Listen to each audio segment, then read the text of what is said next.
మొట్టమొదటిసారిగా పెద్ద చదువులు చదువుతా ఉన్న పిల్లలకు మన కరికులంలోనే మన కోర్సులకి అంతర్జాతీయ విశ్వవిద్యాలయాల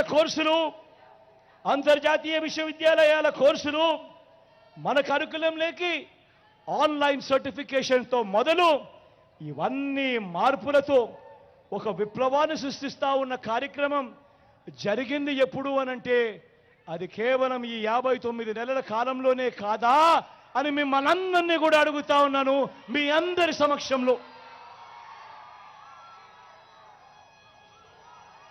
ఆలోచన చేయమని అడుగుతా ఉన్నాం.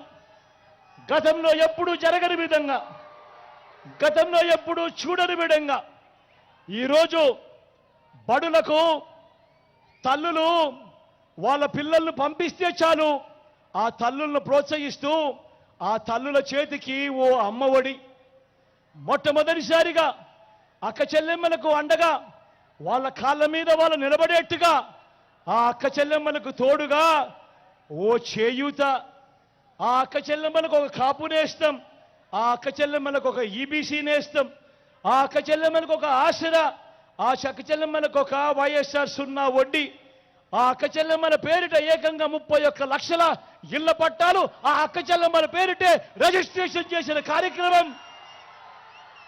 అందులో కడతా ఉన్న ఏకంగా 22 లక్షల ఇల్లు.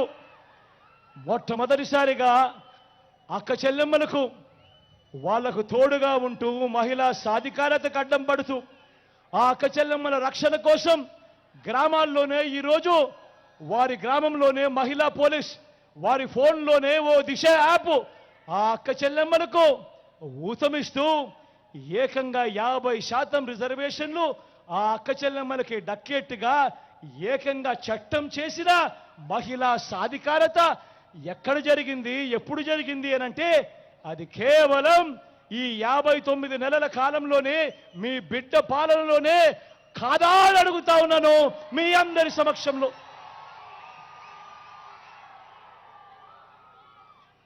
ఆలోచన చేయమని అడుగుతా ఉన్నా. నేను చెప్పే ప్రతి అంశము ఆలోచన చేయమని అడుగుతా ఉన్నా. నేను చెప్పే ప్రతి అంశము గతంలో ఎప్పుడూ జరగలేదు.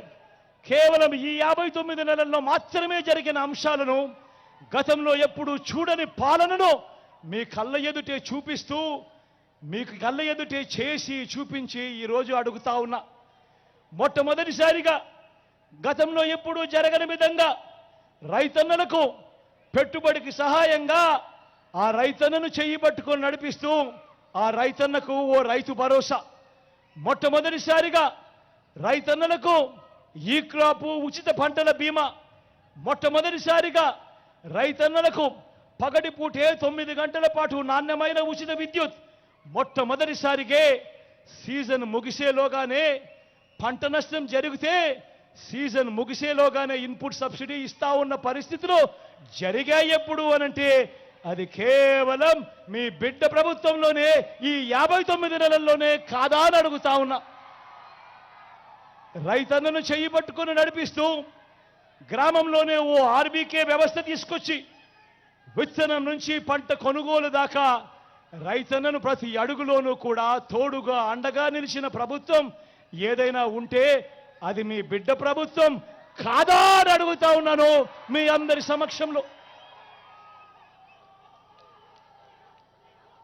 గతంలో ఎప్పుడూ కూడా జరగని విధంగా ఏ పేదవాడు కూడా తన వైద్యం కోసం అప్పుల పాలయ్యే పరిస్థితి రాకూడదు అని ఆ పేదవాడికి అండగా ఉంటూ ఏకంగా ఉచితంగా 25 లక్షల దాకా విస్తరించిన ఆరోగ్యశ్రీ, ఆ పేదవాడికి ఆపరేషన్ అయిన తర్వాత రెస్ట్ తీసుకునే సమయంలో కూడా ఓ ఆరోగ్య ఆసరా, ఆ పేదవాడికి ఇంటికే వెళ్ళి ఆ పేదవాడికి టెస్టులు చేస్తూ మందులిస్తూ ఆ పేదవాడి ఇంటికే ఆరోగ్య సురక్ష, ఆ పేదవాడి గ్రామంలోనే ఫ్యామిలీ డాక్టర్, ఆ పేదవాడి గ్రామంలోనే ఈరోజు విలేజ్ క్లినిక్.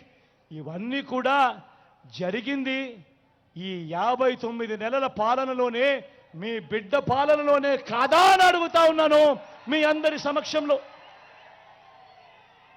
ఆలోచన చేయమని అడుగుతా ఉన్నా. ఇవన్నీ నేను ఏదైతే చెప్తా ఉన్నానో గతంలో ఎప్పుడైనా చూశారా? గతంలో ఎప్పుడైనా జరిగాయా అన్నది ఆలోచన చేయమని మిమ్మల్ని అందరినీ కూడా కోరుతా ఉన్నా. స్వయం ఉపాధికి ఎప్పుడూ కూడా జరగని విధంగా అండగా నిలబడుతూ రైతన్నకు రైతు భరోసా, అక్క చెల్లెమ్మలకు వారి కాళ్ళ మీద వారు నిలబడేలా ఓ చేయూత, ఓ కాపు నేస్తం, ఓ ఈబీసీ నేస్తం, ఓ ఆసరా, ఓ సున్నా వడ్డీ, లాయర్లకు లా నేస్తం, మత్స్యకారులకు మత్స్యకార భరోసా, నేతన్నలకు నేతన్న నేస్తం, సొంతంగా వారి ఆటో, సొంతంగా వారి టాక్సీ నడుపుకుంటున్న డ్రైవర్లకు వాహనమిత్ర, రోడ్డు పక్కనే చిన్న చిన్న వ్యాపారాలు చేసుకుంటా ఉన్నవాళ్ళు, తోపుడు బండ్ల మీద వ్యాపారాలు చేసుకుంటున్న వారు, రోడ్డు పక్కనే ఇడ్లీలు వేసుకుంటా ఉన్న వాళ్ళందరికీ కూడా ఈరోజు మొట్టమొదటిసారిగా జగనన్న తోడు, జగనన్న చేదోడు. ఎంఎస్ఎంఈలకు గతంలో ఎప్పుడూ ఇవ్వనంతగా ప్రోత్సాహమిస్తా ఉన్న రోజులు కూడా ఎప్పుడైనా జరిగాయి అనంటే అవి కేవలం ఈ 59 నెలల కాలంలోనే, మీ బిడ్డ పాలనలోనే కాదా అని అడుగుతా ఉన్నాను మీ అందరినీ ఈరోజు.